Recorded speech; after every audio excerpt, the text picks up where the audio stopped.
we've kind of taken it away. And when we started taking out the mechanics from the school, it started changing the education system, and it kind of, I think, to me, divided people. Oh, absolutely. Oh, absolutely. I mean, this whole thing has, for many years, been engineered as a way of suppressing the incredible initiative, talent,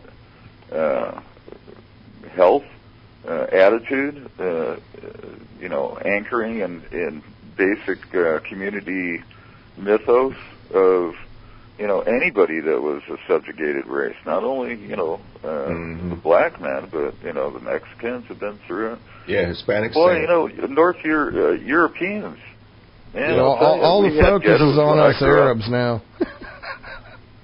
Huh? So all the focus is on us Arabs now.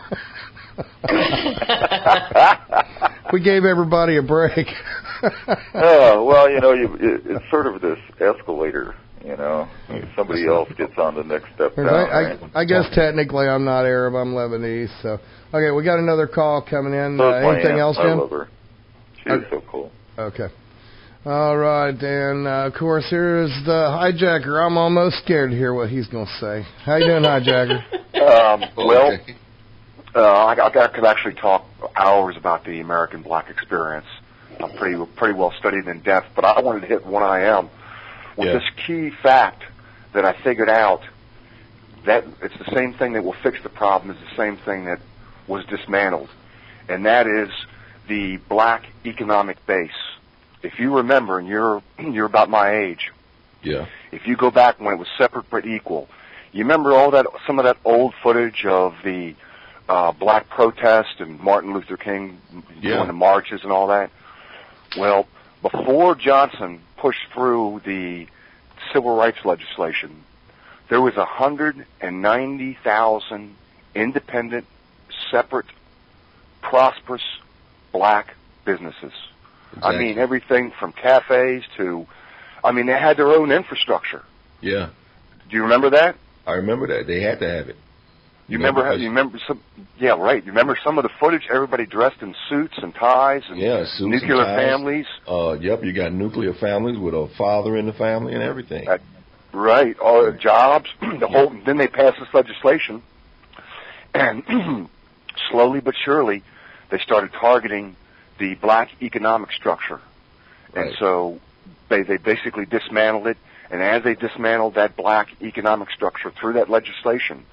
Now, I think the legislation was necessary, but it was the repercussions of wiping that whole economic base out. Right. And that caused people to move off the farms, to go into the cities. Right. And then the CIA opened up the crack wars and flooded the urban areas and everything with the drugs. And, the black people, they took a bullet right in the ear. One right after another. Yeah, right. But my point is that at the height of the black power, if everything, the economic power, if everything had remained the same, it would have just been a matter of time before the disparity that we see now between the gulf between the income brackets, they would have been folded right into society. Do you see what I'm talking about, One Iam? Yeah, I see exactly what you're talking about. As a matter of fact, a report just came out today on the wealth gap between blacks and whites. And, according to the data from the Pew Research Center, the median wealth of white households is 20 times that of black households and 18 times that of Hispanic households. That's today. Black people, their median wealth in a family is $5,600, when the median wealth in a white family is $113,000 and something else, some cents. But basically, they're saying we got hit real hard with this housing recession, which I know we did because I lost myself like $80,000 in equity in my house, and ended up upside down in it, So, it's just bad, that we got hit. We lost the kinds of money that we lost is like 66% and 53% of our wealth where, you know, white families were hit for like 16% of their wealth in this downturn. But they're saying white people were more diversified and stuff. You know, they had more money in stocks and bonds and different things like that, you know. But first of all, black people don't have no money, you know, to get diversified with. You know what I'm saying, man? Yeah, no, you got your economic base wiped out. That's what happened. Yeah. But that's the solution. I think that's the solution. I don't think you're ever going to fix the education or the school system. I remember there's a few times in my life I had to separate from my family and basically work the Babylonian slave circuit, which is labor ready, jumping to the land in different states, working. But anyways, I went homeless on purpose to build my money up, and I worked with a lot of black people.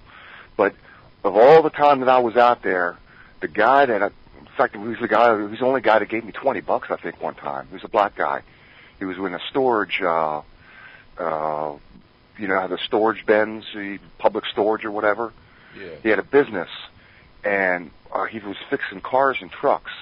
And the only reason I ran into him is that I evolved finally to using a storage unit to sleep in, you know, for heat and to protect my stuff so people won't grab. And that way I could build my cash up, which I finally did. Right. And it took a lot of money back and snatched my family out of that South Carolina, which I hate. I hate South Carolina. But anyways, they don't even care now in South Carolina now. If you're black, white, they just enslave everybody. I mean, they just across the board. They don't even care. South Carolina, 30% black population, 69% black prison population. Yeah. Oh no, it's horrible. It's like a wow. I just wish God would rip that whole state and just throw it like in a black hole. But anyways, I finally got him out of there. But it was a black guy that was in a storage unit. He had his own business, fixing cars, and I think that's the way that the black population is going to have to regain their footing. Is they're going to have to go small business. Yeah. I think that's the only way you're going to have to form. But the thing is, we need help, man. We need, you know, we can't do it alone. We can't grab our bootstraps, man, and like pull ourselves up, man. You know what I'm saying? Just like when we were slaves, man. You know, we fought. We didn't like slavery. We revolted, but man, we couldn't break it, man. We could not break the back of slavery. You know what I'm saying? Well, no, you did do it. No, I disagree. It wasn't white people. It took good white people, man, to be along. You wouldn't have had a underground railroad without white people. Yeah, I know, but what I'm trying to say is that ultimately slavery is a spiritual condition. If you realize how the North beat the South in the Civil War, it was finally. And Abraham Lincoln, he was even prejudiced. He had a whole black army sitting there, and he wouldn't use them until right in the end. And then he says, "Okay, we're going to use the blacks." Right, and that's what pushed them over. That's right. And when those blacks went to the front lines, and those white boys saw the rage and how those blacks fought, they said, "My God, what turned these people into just?" I mean, they went crazy on the battlefield. Then they knew it was over. I mean, they just didn't even. But anyways, so you still weren't free after that. So for the next 100 years, you had Jim Crow laws. It was sharecropping and Jim Crow laws and lynching. Right. The blacks. Nobody's free anyway. Nobody. It doesn't matter. As long as people are divided and not communicating, it's just like prison. You know, they keep you from talking to each other. If you're a prisoner of war, they don't want you talking to each other. It keeps you from being able to form a strong front against an opposer.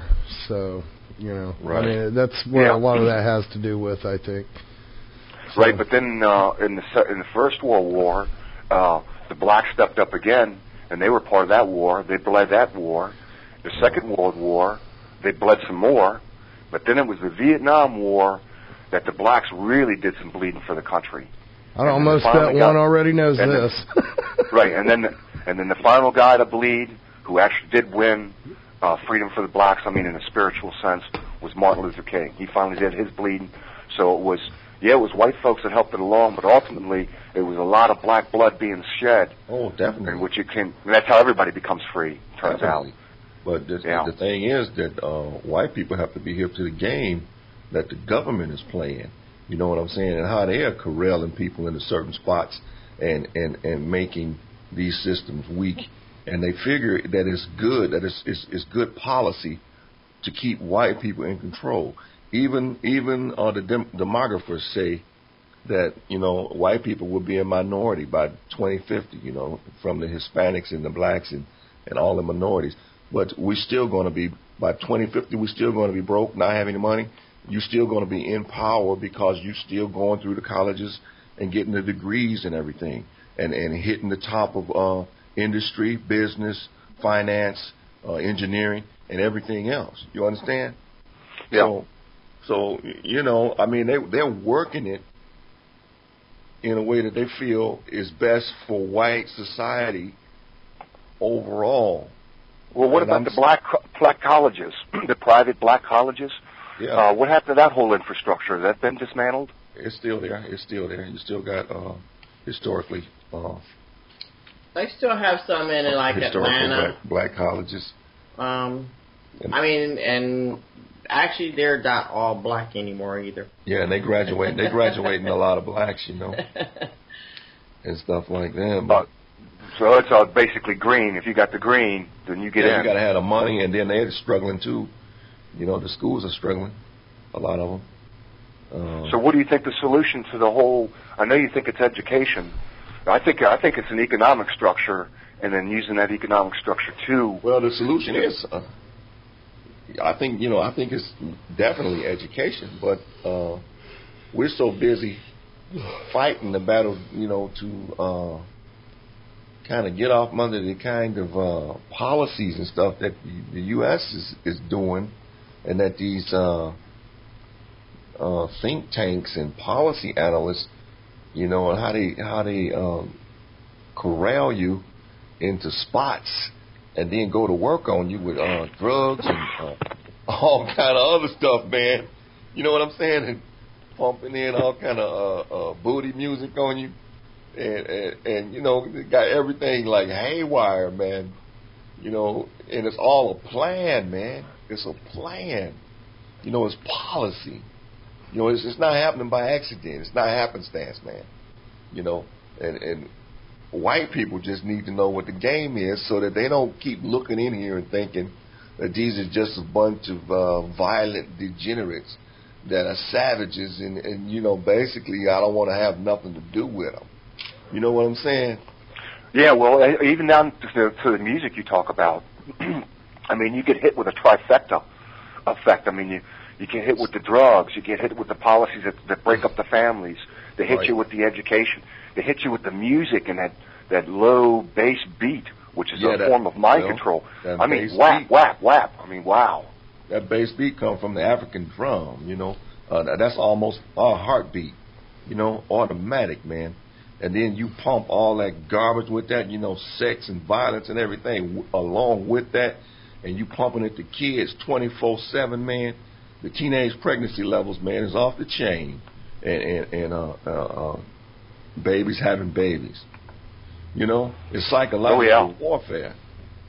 You know, the whole process, man, and you know, everybody just need to get hip to the game and come against this system and say, look, we're tired of it, you know. We've had enough of this. You got to do something different. You got to put the resources that you need to put into this situation and straighten it out, you know, regardless of what you think, who should be in control, you know. Well, how bad is